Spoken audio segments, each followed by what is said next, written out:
Salut tout le monde, bienvenue dans une nouvelle émission dans ta bulle au mois d'avril. On se retrouve avec Marceau de la librairie du Canal. Ça va ? Ça va et toi ? Oui, ça va. Bon, on se retrouve à ce jour férié où on tourne chez le collectif Le Réseau pour vous proposer nos lectures du mois d'avril, nos coups de cœur qui sont un peu comme les autres vidéos qu'on peut faire, assez différents sur le style graphique, avec du comics, de la BD, du roman graphique aussi. Donc, avant de commencer cette vidéo, je tiens à vous rappeler que on est en partenariat avec Bubble BD, qui est un site où vous pouvez notamment commander les livres pour les disposer, les récupérer dans les différentes librairies, notamment la librairie du Canal, mais d'autres librairies où vous avez l'habitude d'aller chercher vos petites lectures, et on vous met les liens à chaque fois sous la vidéo. Donc n'hésitez pas à aller voir le beau travail que fait toute l'équipe de Bubble BD. Puis aussi, je vous invite à avoir un peu plus de commentaires avec nous, à être disponible pour discuter et échanger. C'est tout ce qu'on souhaite aussi avec Marceau, parce que même si on aime beaucoup discuter tous les deux de comics, on attend aussi vos retours. Pour une fois, je vais commencer, vu que j'ai un tout petit peu plus de lecture que toi. Alors toi, t'en as 3, il y a juste une qui n'était pas disponible. Moi, je vais commencer avec Les Pays d'Amir, donc scénarisé par Séverine Vidal, si je dis pas de bêtises, et dessiné par Adrien Duval. Les Pays d'Amir, c'est édité chez les éditions Grand Angle, une édition que j'aime beaucoup et qui parle de l'histoire d'Amir, qui est réfugié syrien, qui va être accueilli en tant que migrant dans une famille. Dans cette famille-là, il va y avoir 2 sœurs et un grand-père notamment. Le grand-père tient un restaurant et c'est un grand-père qui est notamment raciste. Et donc Amir va être confronté à une famille d'un côté avec ces 2 sœurs-là qui vont avoir beaucoup d'empathie et beaucoup d'amour pour cette personne-là, et puis le grand-père qui va faire preuve de propos racistes assez pas forcément très piquant, mais assez cinglant, qui va le ramener constamment à sa position. Dans le parallèle de ça, on va avoir aussi son cheminement sur pourquoi il a dû quitter son pays et tout l'amour qu'il a pour son pays. Cet amour va être retranscrit avec son lien pour la cuisine, car le grand-père, ne pouvant plus travailler au restaurant, ayant le Covid, donc on est vraiment sur la période Covid où on retrouve un petit peu l'ambiance avec les masques, lui va se retrouver en cuisine et va apporter un petit peu la touche de son pays de série dans les plats. Et on a notamment des doubles pages de plats typiques de la série qui sont vraiment très détaillés, qui sont très intéressants pour vous transporter aussi dans ce pays. C'est très très beau. Moi, j'aime beaucoup ce dessin qui est assez rond, assez accueillant, assez chaud. On a une couleur pastel qui des fois rentre en parallèle avec des propos assez tristes, parce que il se crée une famille, mais il a aussi une autre famille qui est donc en Syrie, et donc lui va se retrouver en posture de assez délicat, en se disant comment je dois me sentir, est-ce que j'ai le droit aussi d'être heureux dans un autre pays qui n'est plus le mien, que j'ai dû quitter, et faire face aussi aux propos racistes que les Françaises de base, notamment qui sont représentées par les 2 sœurs, ont l'habitude d'entendre. Et donc lui, quand il va dire en fait je ne supporte plus les propos de votre grand-père, une des 2 a une réaction un petit peu de lest, en disant il est comme ça. Oui, mais toi tu ne le vis pas, donc tu ne peux pas ressentir ce que moi je ressens. Il va aussi tomber amoureuse d'une des sœurs, et donc on a une belle relation amoureuse qui assez touchante. Donc j'ai beaucoup beaucoup aimé. Je trouve que c'est un très beau témoignage d'empathie, d'amour qu'on peut avoir pour des personnes qu'on connaît pas, mais qui peuvent nous toucher par rapport au parcours. Aussi des différences de vie. On a cette famille française qui a toujours vécu dans un certain confort, et donc même les enfants de la famille qui vont vivre avec ce migrant-là vont au début avoir des a priori, pour ensuite l'aimer, et donc l'accueillir aussi, non plus ça sera plus forcément une famille d'accueil, mais une famille tout court. Donc voilà, c'est très très cool. Ouais, ça a l'air, parce que graphiquement, en tout cas, j'ai juste parcouru quelques pages, mais c'était vraiment très joli. Comme tu dis, le dessin est hyper accueillant. Les couleurs sont chaleureuses. Ça a l'air vraiment, vraiment très cool, et j'ai hâte de le lire pour moi.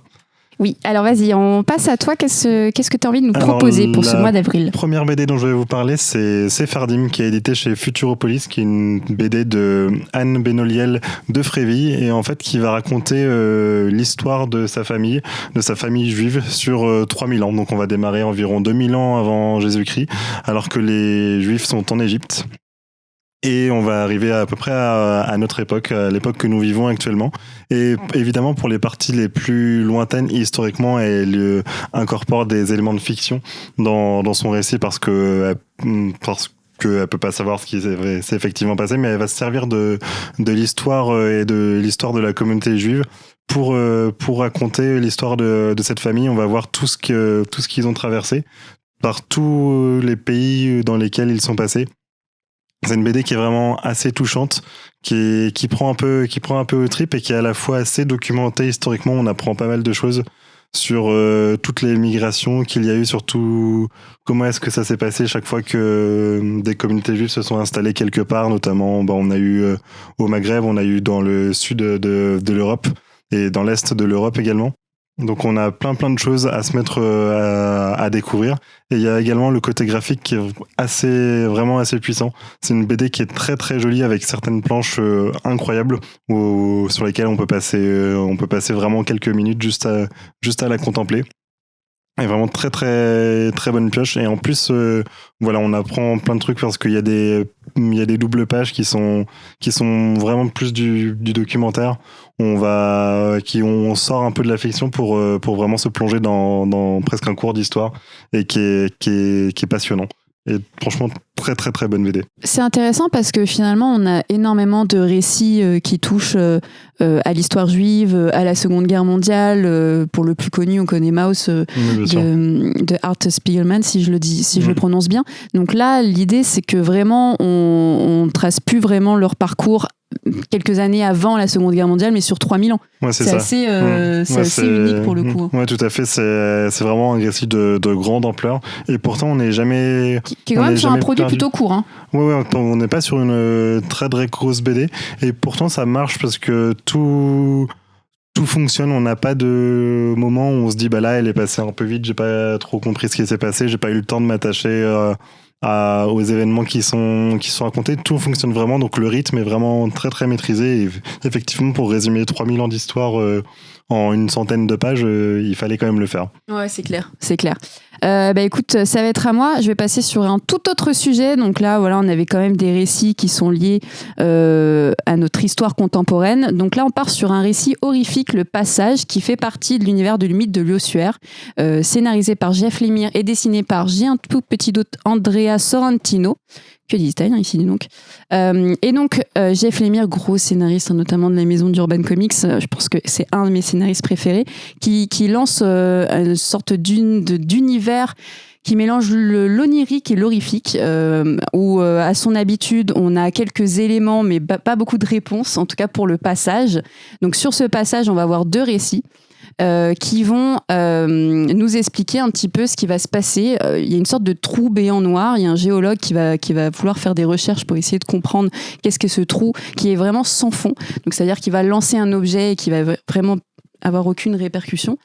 C'est au sein d'une île où il y a très très peu de monde. Il y a une dame qui est logée là, qui pareil est assez énigmatique. On ne comprend pas vraiment d'où elle vient, qui elle est. Elle laisse aussi quelques brides de dialogue assez floues.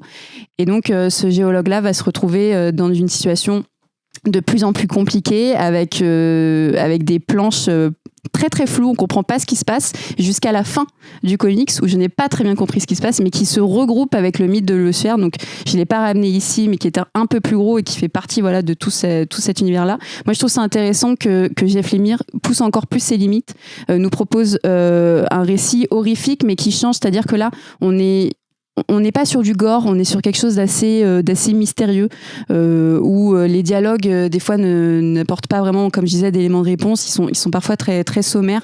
On est vers la fin du comic sur des planches assez impactantes, avec ce trou béant, avec surtout des visages, moi, qui m'a marqué. Le premier récit aussi est complètement différent du second, mais pareil rentre encore plus dans l'idée que on a le mythe de l'ossuaire, on va vous expliquer un petit peu ce que c'est, mais vous allez devoir lire la suite et avoir un fond un peu plus important. Moi, j'aime beaucoup. Je trouve ça intéressant qu'ils l'ont aussi édité dans la collection Urban, donc leur collection qui met en avant les récits un peu plus indés et un peu plus BD franco-belge pour essayer de toucher un plus large public, parce que typiquement, on n'est plus que sur du comics. Là, en fait, on est sur un récit qui est complètement abordable à tous. Vraiment, je le dis là, le dessin d'Andrea Sorrentino est vraiment très très beau. Je trouve que leur duo fonctionne très très bien. À la couleur, on a Dave Stewart, qui est quand même un coloriste qui de plus en plus se fait connaître. Moi, j'aime vraiment mettre en avant aussi toutes les personnes qui gravitent autour du comics. Dave Stewart, qu'on peut aussi retrouver dans le Batman Beyond the One Night, une sortie du mois de mai. Et donc les couleurs un peu vertes égout, voilà, il y a une sorte d'ambiance où t'en ressors pas indemne, quoi. Moi je sais que ça m'est resté, tu vois, j'ai des brides de casse comme ça et je me demande vraiment mais où on va. Moi qui est pas très fan de l'horreur de base, que ce soit dans les films ou même dans les comics, je dirais, enfin ça dépend les récits. Là j'ai bien aimé parce qu'on est sur quelque chose, voilà, d'assez discret qui titille la curiosité finalement, et je trouve ça intéressant d'utiliser ce thème-là pour susciter différentes émotions et non pas seulement la peur. Parce que j'ai pas eu seulement peur, j'ai eu envie de savoir aussi ce qui se cache dans ce trou, au lieu de plutôt vouloir le refermer, tu vois, comme finalement je me suis mis à la place du géologue en disant mais qu'est-ce qui se passe vraiment, tout en ayant des fois des trucs un peu plus effrayants. Voilà, vraiment un petit coup de cœur.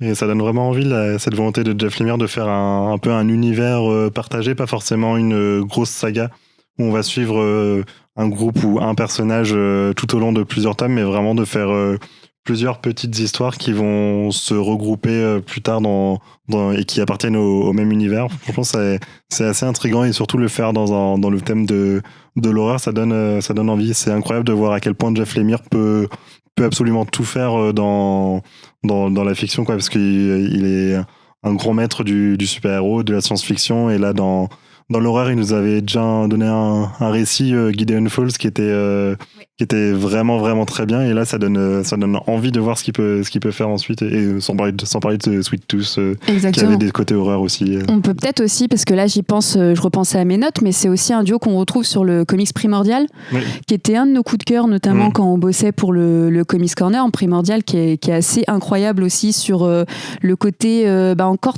encore une fois très énigmatique de Jeff Lemire, qui arrive à nous embriquer, des fois à nous donner une sorte de piste de compréhension pour porter ensuite une autre piste, puis qu'à la fin c'est très ouvert. Et là quand bien même aussi c'est très ouvert, comme en tout cas sur le passage, sur qu'est-ce que le mythe de l'Ossière, qu'est-ce que ce trou béant, qu'advient-il du géologue.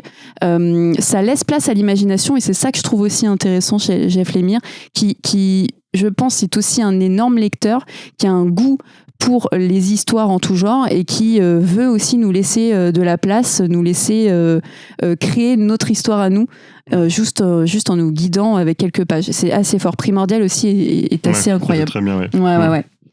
Top, écoute, à ton tour. Et bien, la deuxième BD dont je vais vous parler, c'est celle que je n'ai pas pu apporter malheureusement, qui s'appelle Les Vies de Charlie, et dont en fait on va suivre un homme qui s'appelle Charlie, qui vit dans une société où on recycle les corps des défunts. Et lui va bosser pour une compagnie qui travaille dans ce domaine. Donc quand un proche décède, on appelle cette compagnie, et eux ils vont être chargés de trouver quelque chose à faire avec le corps du défunt. Donc ça peut être le mettre dans un pot en terre pour faire pousser des fleurs. Ça peut être absolument n'importe quoi. Et du coup, Charlie est très très bon dans ce domaine-là. Il y a déjà un petit côté à ce moment-là un peu presque dystopique qui se dégage de la BD, parce qu'on sent que c'est une compagnie un peu bizarre. On force les employés à rire au moins 5 minutes, et on sent qu'ils sont un peu forcés. Et un jour, il y a un petit garçon qui vient voir Charlie, et qui vient de perdre sa maman, et qui demande à Charlie, certes, on peut faire quelque chose du corps, mais est-ce qu'on peut recycler l'âme ? Et à partir de ce moment-là, Charlie n'a pas de réponse à lui apporter sur le coup, et il va se mettre en quête d'apporter une réponse à ce petit garçon, donc de savoir qu'est-ce qu'il advient des âmes une fois qu'une personne est décédée. Et il s'embarque dans une aventure qui est vraiment très très surprenante, assez touchante, mais vraiment très surprenante, parce que quand j'ai lu la BD, je m'attendais pas à ce qu'elle parte dans la direction dans laquelle elle part, et c'est très très bienvenu. C'est une BD qui est dans les teintes très très sombres, mais avec quelquefois des petites touches de couleur qui viennent un peu agrémenter. Qui justifient du coup le propos. C'est ça, qui sont totalement en accord avec le propos parce qu'elles interviennent pas là par hasard, elles font partie intégrante du récit. Et c'est une très très très bonne pioche, un récit un peu plus, un peu intime, un peu un peu touchant et qui est à mi-chemin entre une dystopie et une histoire un peu plus classique, une histoire d'amour un peu plus classique. Et c'est très très bien. Et bah écoute, moi je vais partir aussi dans un tout autre univers. Donc là, on part sur le roman qui est donc Environnement toxique de Kate Beaton. Une énorme découverte pour moi, un gros coup de cœur, très très émouvant, un gros paquebot comme vous pouvez le voir. Donc c'est un récit qu'on peut dire autobiographique. Donc Kate est le personnage principal. Elle nous raconte la période qu'elle a vécue après ses études. Donc elle vient d'une famille pas forcément très aisée et elle a utilisé un prêt étudiant qu'elle doit rembourser. En tout cas, elle se sent complètement bloquée avec ce prêt étudiant. Elle décide donc de partir dans les camps d'Alberta. Donc elle vit au Canada, elle va se partir un peu plus loin. Et ces camps d'Alberta, en fait, sont des camps d'extraction du pétrole. Et donc on appelle ça les sables bitumineux. Donc ça permet d'extraire l'ensemble du pétrole. Et dans différents camps, on a aussi des camps où les personnes vivent directement pour travailler de manière beaucoup plus efficace. Ces camps-là, on y trouve majoritairement des hommes. Sur 100 hommes, 100 personnes, on va retrouver 80% d'hommes quand même. Très peu de femmes vivent là-bas. Et elle va tout simplement, à travers ce récit, faire une sorte de livre d'enquête, exposer tout ce qu'elle a pu vivre, et tous ses sentiments, et notamment les violences sexuelles qu'elle a pu vivre, mais pas seulement, les conditions de travail qui sont très très dures, les remarques sexistes et paternalistes qu'elle constamment, la masculinité exacerbée aussi, parce que ce qu'elle décrit, c'est pas forcément des hommes juste violents ou juste débiles, c'est que ce sont ces camps, ce sont ces conditions de travail très difficiles, ces salaires de misère, mais où ces hommes ou ces personnes même se retrouvent obligés parce que ils travaillent là pour justement soit rembourser des prêts, soit faire vivre leur famille. Et donc c'est un milieu où on engage du monde assez régulièrement. On est sur une colorisation de bleu un peu triste, qui justement apporte une profondeur assez forte et au récit et au dialogue et au rythme aussi. C'est très très dense, ça fait longtemps que j'avais pas lu un roman graphique aussi important qui m'a duré, je sais pas, à peu près 2 ou 3 jours entrecoupés. Je l'ai pas lu d'une traite et je pense que j'avais besoin aussi de ne pas lire d'une traite parce que c'est très puissant dans ce qu'elle peut vivre, non pas forcément sur les pages de vie, même si elles sont assez incroyables, mais juste sur les remarques intempestive et récurrente qu'elle prend et elle-même a une force que je trouve incroyable, c'est qu'elle des fois les répond à peine et elle prend conscience juste après coup que c'était mais horrible. C'est assez incroyable. Franchement, c'est un gros coup de cœur. Très bien. Moi, ça a l'air d'être un récit assez poignant à lire quand on est bien. Ouais, C'était le mois dernier où toi t'avais des récits un peu durs. Voilà, moi je rajoute ma petite pierre à l'édifice. Oui, il faut être faut être on peut dire de bonne humeur, mais quand bien même, je pense que c'est très intéressant de le lire. Et maintenant, quand on développe tous les propos féministes, tous les discours, je pense que ça se rajoute. Et Kate Beaton avait besoin, c'est aussi un récit libérateur pour elle, qu'elle parle de son expérience en tant que femme dans ces camps-là, et qu'elle a aussi un regard doux sur certains de ces hommes. Voilà, on n'est pas sur un féminisme très revendicateur. Je sais même pas si elle pose en son récit en tant que féministe, c'est même pas pour moi c'est même pas le mot, c'est un récit autobiographique assez fort qui parle de sa position en tant que femme dans un milieu d'hommes. Très bien. Et donc du coup, toi tu as un dernier récit que tu as emmené. Oui, et c'était une BD qui s'appelle Marécage. Donc c'est le tome 1 parce que ce sera une série. Et en fait, c'est une série de fantasy. Et au premier abord, elle paraît comme une fantasy assez classique. On commence avec une monarque qui prend le pouvoir par la force en assassinant les légitimes possesseurs du trône. Mais petit à petit, la BD s'avance dans des chemins qui sont un peu plus aventureux. Et pour créer vraiment de la surprise, la BD va pas forcément là où on s'y attend pour un récit de fantasy. Et du coup, sous ces airs de fantasy classique, elle cache quand même bien des choses. Elle n'hésite pas à jouer avec les codes de la fantasy pour surprendre le lecteur. Et je pense que les lecteurs qui ont lu quelques ouvrages de fantasy déjà risquent d'être surpris parce qu'il y a pas mal de bonnes idées qui sont bien exploitées. Il y a également des personnages et dans leur design, qui sont vraiment, vraiment très, très cool. On sent qu'il y a un travail apporté sur le design des personnages qui est très, très agréable. Et donc voilà, on va suivre l'histoire d'un pays où une monarque a pris le pouvoir par la force et la princesse, qui est encore un bébé, est emmenée par un guerrier dans des marécages qui a sa propre marécage qui est un peu comme un royaume, qui a sa propre société qui jouxte le royaume en question. Et c'est vraiment, vraiment assez surprenant où la série va. Et j'ai vraiment très, très hâte de voir ce que ça va donner par la suite parce que ça donne vraiment envie. C'est une très bonne introduction, en tout cas, à ce nouvel univers de fantasy. Quand tu parles de récits fantasy classiques, pour ceux qui aiment et qui voudraient peut-être redécouvrir un petit peu de cet univers-là, tu penses à quel titre ? En gros, je pense, pour être honnête, ça me faisait un peu penser aux BD de chez Soleil. Donc les orques et gobelins, et tout ça. Les trolls. Ouais, c'est ça.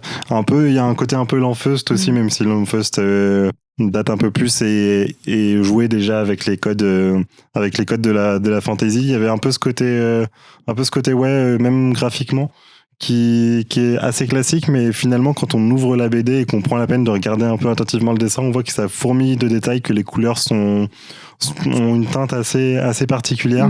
Et franchement, c'est une très très très bonne surprise parce que j'attendais pas plus que ça cette BD et j'ai été bien bien surpris et agréablement surpris en l'ouvrant et en la parcourant. Est-ce qu'on sait sur combien de tomes ça va durer ou non, ça peut être long? Je pense pas que ce sera vraiment très très long. Ok.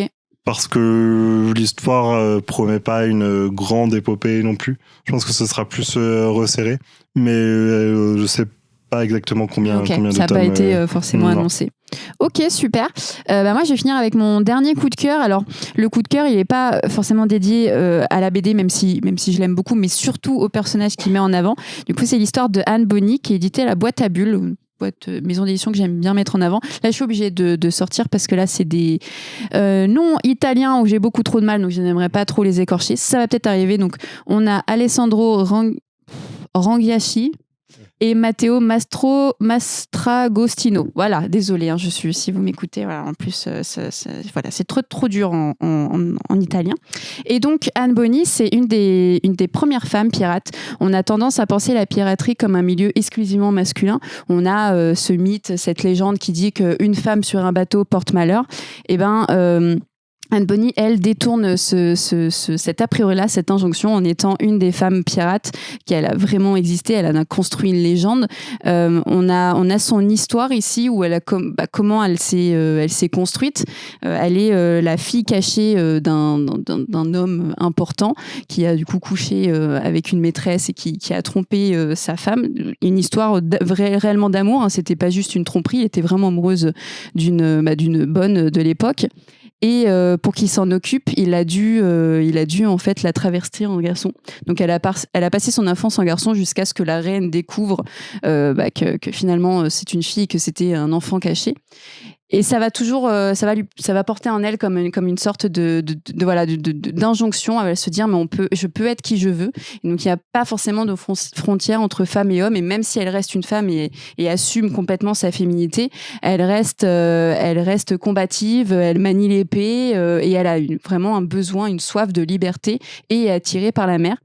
Elle va rencontrer un premier homme d'où elle porte le nom de Bonny, rencontrer un second qui là notamment se porte sur cette seconde histoire et leur véritable histoire d'amour.